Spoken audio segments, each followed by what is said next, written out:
Bikini rikiki exposé sur Copacabana. Du boom boom au pays de la samba.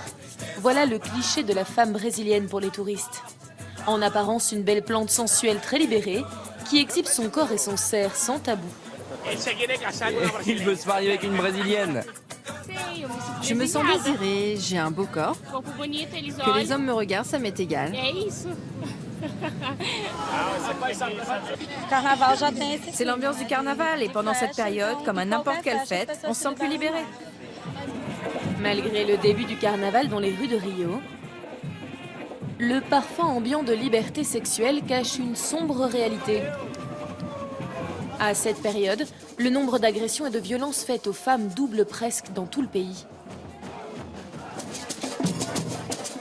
De quoi révolter Renata de Almeida.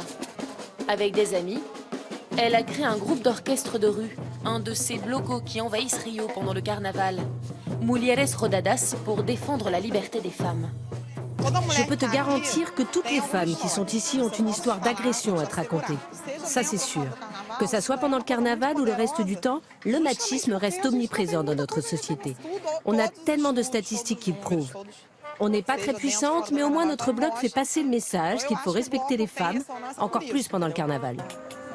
Une nouvelle campagne contre les agressions sexuelles vient d'être lancée, avec un numéro d'alerte, le 180. Mais en matière de liberté féminine, le gouvernement de Brasilia est très en retard. La loi Maria Penha qui protège les femmes des violences domestiques a été votée en 2006. Depuis, plus rien. Et voici en partie la raison.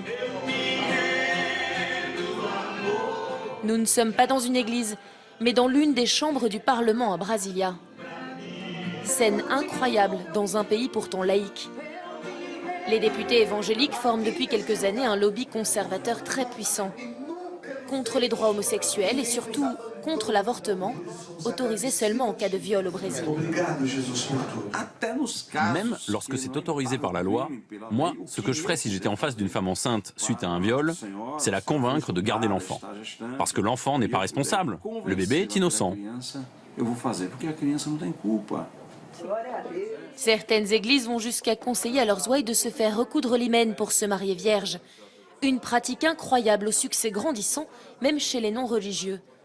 Loin, très loin de l'image de la belle brésilienne libérée.